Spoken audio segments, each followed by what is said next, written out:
It's email time, and my all-time favorite email just arrived.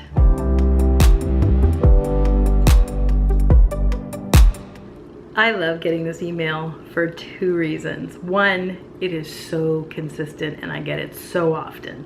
Help! My brother, my mother, my friend, my lover, my wife, my husband thinks they're enlightened.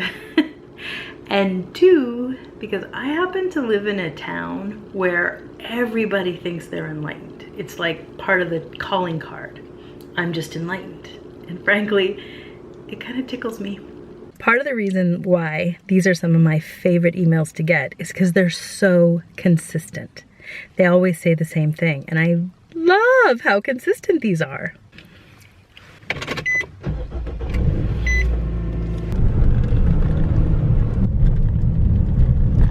What's so consistent is A, my loved one is disconnecting from everybody and everything and just not nearly engaged in the family life or in our home life.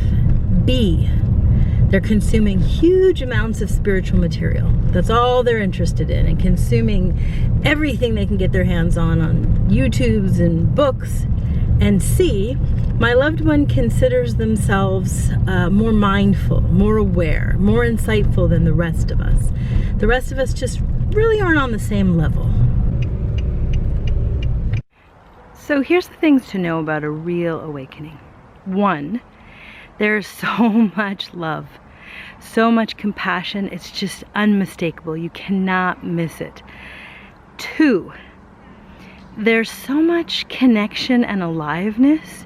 There's this real desire to engage with everything.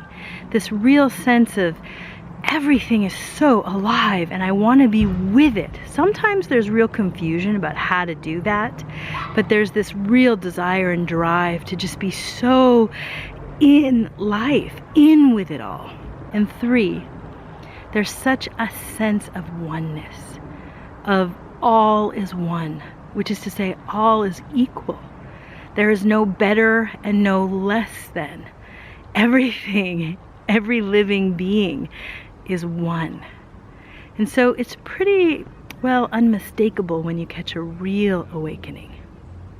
What's happening for your loved one is they're engaged in a hobby, just like hiking or bird watching or cycling, where you disconnect from other activities because they're not so alive or so fun. And you start consuming huge amounts of information about hiking and birding and cycling. And in fact, you're really kind of not on the same wavelength as other people. It feels like you kind of know a lot more than they do. So what we've got here is a really great hobby. And frankly, just because it's a spiritual insight doesn't mean it's more important than any of the other inspirations that might come around. Every single one of these hobbies has an amazing opportunity inside of it, an opportunity to inspire us, connect us so that we feel very alive and passionate, and in fact be a place where we get to learn a lot about ourselves and a lot about the world. So enlightenment, it is not, but an amazing opportunity, yes. For more tips and tools from me, click that subscribe button and I will be right here with you next week.